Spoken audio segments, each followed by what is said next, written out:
اللہ علیہ وسلم۔ آپ کا وضو اور غسل صحیح نہیں ہوگا جب تک ان مسائل کو جان نہیں لیتے۔ السلام علیکم دوستو، کس پانی سے وضو کرنا نہانا درست ہے اور کس پانی سے نہانا درست نہیں؟ جس پانی میں نجاست گر گئی ہو ان کا کیا حکم ہے؟ جس پانی کا رنگ درست نہ ہو ان کا کیا حکم ہے؟ ان سے غسل وضو ہو سکتا ہے؟ جس پانی میں کوئی جانور مر گیا ہو یا جس پانی میں کوئی جانور گر گیا ہو ان کا کیا مسئلہ ہے؟ جس پانی میں کتے اور بلی نے منہ ڈال دیا ہو کیا ان سے وضو اور غسل ہو سکتا ہے؟ میت کے غسل اور وضو کا کیا حکم ہے؟ ایسے بہت سارے سوالوں کے جواب آج کی ویڈیو میں جاننے والے ہیں، اس لیے ویڈیو کو بغیر اسکپ کیے ہوئے آخر تک بنے رہیں۔ دوستو، مسئلہ نمبر 1، آسمان سے برسے ہوئے پانی اور ندی، نالے، چشمے، کنویں اور تالاب اور دریاؤں کے پانی سے وضو اور غسل کرنا درست ہے، چاہے وہ پانی میٹھا ہو یا کھارا ہو۔ مسئلہ نمبر 2، کسی پھل یا پیڑ یا پتوں سے نچوڑے ہوئے عرق سے وضو کرنا درست نہیں ہے۔ اسی طرح جو پانی تربوز سے نکلتا ہے اور اس سے گنے وغیرہ کے رس سے وضو اور غسل کرنا درست نہیں ہے۔ مسئلہ نمبر 3، جس پانی میں کوئی چیز گر گئی یا یوں کہیں کہ کوئی چیز اس میں ملائی گئی اور ایسا ہو گیا یا بول چال میں اس کو پانی نہیں کہتے بلکہ اس کا کچھ اور نام ہو گیا تو اس سے وضو اور غسل کرنا جائز نہیں ہے، جیسے کہ شربت، شیرہ، شوربہ، سرکہ، گلاب اور عرق گاؤں زبا وغیرہ، ان سب سے وضو غسل درست۔ مسئلہ نمبر 4، جس پانی میں کوئی پاک چیز پڑ گئی اور پانی کے رنگ یا مزے میں کوئی فرق آ گیا لیکن وہ چیز پانی میں پکائی نہیں گئی، نہ پانی کے پتلے ہونے میں کوئی فرق آیا، جیسے کہ بہتے ہوئے پانی میں کچھ ریت ملی ہوئی ہوتی ہے یا پانی میں زعفران مل گیا ہو اور اس کا بہت ہلکا رنگ آ گیا ہو یا صابن پڑ گیا ہو، اسی طرح کوئی اور چیز پڑ گئی ہو، تو ان سب صورتوں میں وضو اور غسل کرنا درست ہے۔ مسئلہ نمبر 5، اگر کوئی چیز پانی میں ڈال کر پکائی گئی، اس سے رنگ، مزہ وغیرہ بدلا تو اس پانی سے وضو غسل درست نہیں ہے۔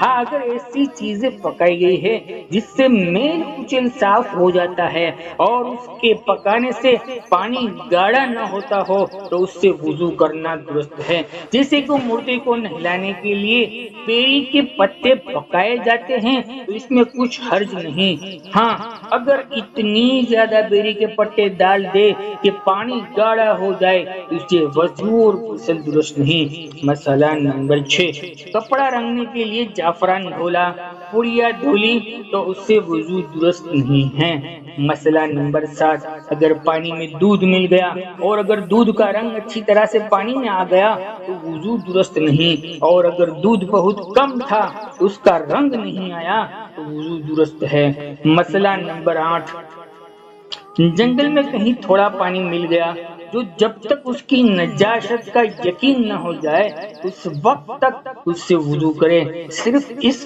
خیال اور وہم سے اس کو نہ چھوڑ دے کہ شاید یہ نجس ہو۔ اگر اس کے ہوتے ہوئے تیمم کریں گے تو تیمم نہ ہوگا۔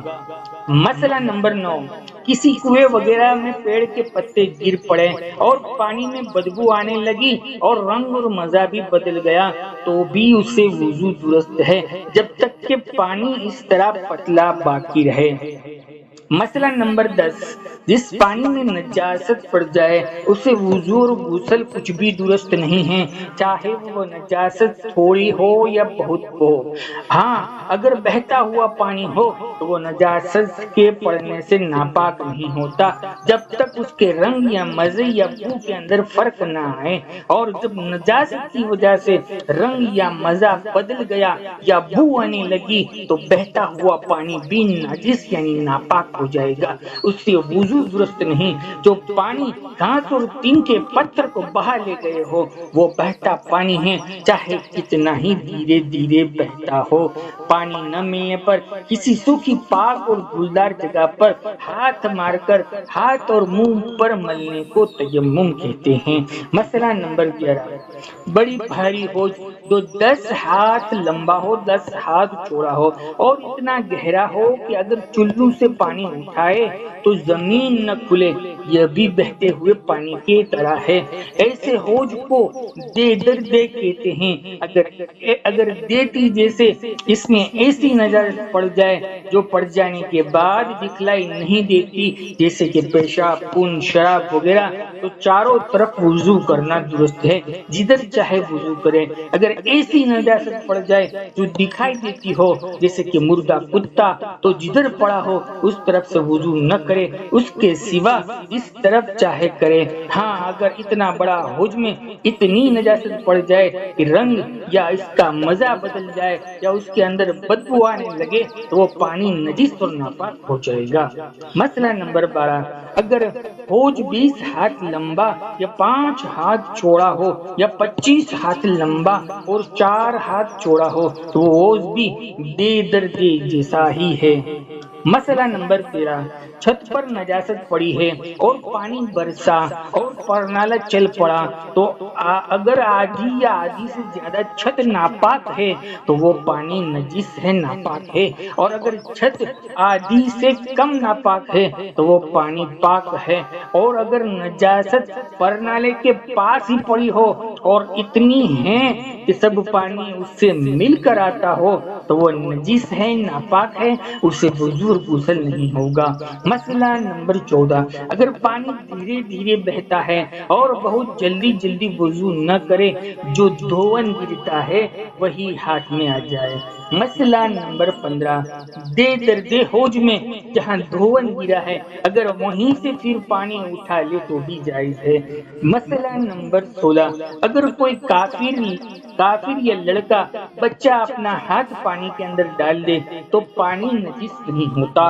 ہاں، اگر معلوم ہو جائے کہ اس کے ہاتھ میں نجاست لگی ہوئی ہے وہ پانی ناپاک ہو جائے گا، لیکن چھوٹے بچے کا کچھ اعتبار نہیں، اس لیے جب تک کوئی اور پانی ملے اس سے ہاتھ ڈالتے ہوئے پانی سے وضو نہ کرنا بہتر ہے۔ مسئلہ نمبر 17، جس پانی میں ایسی جاندار چیز مر جائے جس کا بہتا ہوا خون نہیں ہوتا یا باہر مر کر پانی میں گر پڑے تو پانی نجس نہیں ہوتا، جسے مچھر، مکھی، بھیڑ، تتیا، بچھو اور شہد کی مکھی یا اسی قسم کی اور کوئی چیزیں۔ مسئلہ نمبر 18، جس چیز کا جنم پانی کا ہو اور ہر دم پانی میں ہی رہا کرتی ہو اس کے مر جانے سے پانی خراب نہیں ہوتا، پانی پاک رہتا ہے، جیسے مچھلی، مینڈک، کچھوا، کیکڑا وغیرہ۔ اگر پانی کے سوا کسی اور چیز میں مر جائے جیسے کہ سرکہ، شیرہ، دودھ وغیرہ تو وہ بھی ناپاک ہو جاتا ہے۔ اور خشکی کا مینڈک اور پانی کا مینڈک دونوں کا ایک ہی حکم نہیں ہے، یعنی نہ اس کے مرنے سے پانی نجس ہوتا ہے نہ اس کے مرنے سے، لیکن اگر خشکی میں کسی مینڈک میں خون ہوتا ہو تو اس کے مرنے سے پانی وغیرہ جو چیز ہو وہ ساری ناپاک ہو جائے گی۔ فائدہ، پانی کے مینڈک کی پہچان یہ ہے کہ اس کی انگلیوں کے بیچ میں جھلی لگی ہوئی ہوتی ہے اور خشکی کے مینڈک کی انگلیوں الگ الگ ہوتی ہے، اس میں جھلی نہیں لگی ہوتی۔ مسئلہ نمبر 19، جو چیزیں پانی میں رہتی ہے لیکن اس کا جنم پانی کا نہیں ہے اس کے مر جانے سے پانی خراب اور نجس ہو جائے گا، جسے بطخ اور مرغا بھی۔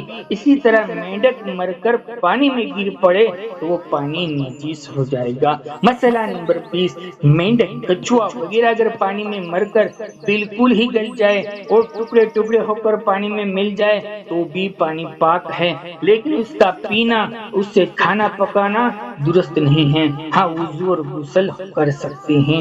مسئلہ نمبر 21، دودھ کے جلے ہوئے پانی سے سفید داغ ہو جانے کا ڈر ہے، اس لیے اس سے وضو اور غسل نہیں کرنا چاہیے۔ مسئلہ نمبر 22، مردار کی کھال کو جب دھوپ میں سکھا کر رکھ لے یا کچھ دوا وغیرہ لگا کر درست کر لے، پانی بھر جائے جائے اور رکھنے سے خراب نہ ہو تو پاک ہو جاتی ہے۔ اس پر نماز پڑھنا درست ہے۔ مشک وغیرہ بنا کر اس میں پانی بھی رکھنا درست ہے، لیکن شور کی کھال پاک نہیں ہوتی، سب کھالیں پاک ہو جاتی ہے، مگر آدمی کی کھال سے کوئی کام لینا، اس سے برتنا بہت ہی بڑا گناہ ہے۔ مسئلہ نمبر 23، کتا، بندر، بلی، شیر وغیرہ جس کی کھال بنانے سے پاک ہو جاتی ہے، بسم اللہ کہہ کر ذبح کرنے سے بھی کھال پاک ہو جاتی ہے، چاہے بنائی ہو یا بے بنائی ہو۔ ہاں، ذبح کرنے سے اس کا گوشت پاک نہیں ہوتا اور اس کا کھانا بھی درست نہیں ہے۔ مسئلہ نمبر 24، مردار کے بال، سینگ، ہڈی اور دانت، یہ سب چیزیں پاک ہے، اگر پانی میں پڑ جائے تو نجس نہ ہوگا۔ ہاں، مگر ہڈی، دانت وغیرہ اس مردار کی کچھ چکنائیں وغیرہ لگی ہوئی ہو تو وہ پانی نجس ہو جائے گا، ناپاک ہو جائے گا، جس سے وضو اور غسل کرنا جائز نہیں ہوگا۔ دوستو، امید ہے کہ یہ معلوماتی ویڈیو آپ کے علم کے اندر ضرور اضافے کا ذریعہ بنی ہوگی۔ ایسے ہی معلوماتی ویڈیو کے لیے چینل کو سبسکرائب کر کے رکھ دے اور ایک اچھا کمنٹ ضرور لکھ دے۔ جزاک اللہ خیر۔